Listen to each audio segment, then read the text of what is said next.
Takže je to určitě ze sobeckých důvodů, protože chci být slavný, bohatý a tohle je jediná příležitost, jak se to může stát. Ne, dobře, promiň. Určitě protože je to pro mě podsta, čest účastnit se tohohle projektu a taky protože mě dost zajímá, jak to vůbec s tou sportovní komunitou je, jak to funguje, jestli se vůbec ty názory jednotlivých sportovců nějakým způsobem liší, nebo jestli to dělají kvůli jedné stejné myšlence a jaká ta myšlenka vlastně je toho, proč to dělají, takže myslím, že to je asi hlavní důvod.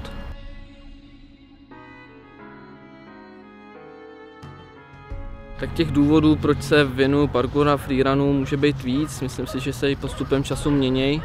A já nevím, třeba když jsem začínal, tak to bylo spíš proto, abych se nějakým způsobem odlišil od těch mých vrstevníků, abych si trošičku třeba odpočinul od nějakého tlaku nebo tak. A postupem času, jak se to měnilo, tak to mohlo být třeba i z důvodu toho, že jsem chtěl nějakým způsobem vyčnívat zase trošičku takový sobecký přístup, ovšem jak člověk zkoumá vůbec celkově, nebo jak přichází na novou filozofii, na nové myšlenky toho všeho, tak přichází na to, že se to dá vyloženě dělat hlavně kvůli tomu požitku z pohybu, protože je to svoboda pohybu, protože máme nějaký kamarády, nějakou komunitu v tom a člověk se prostě cítí uvolněně, je to pro něj relax.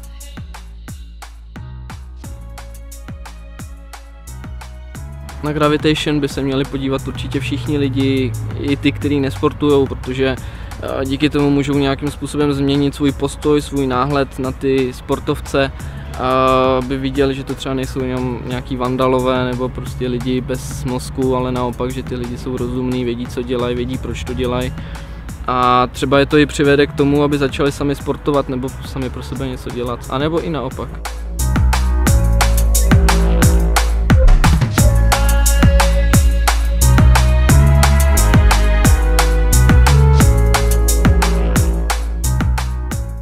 Královna Klára na klavír hrála, královna Klára na klavír hrála.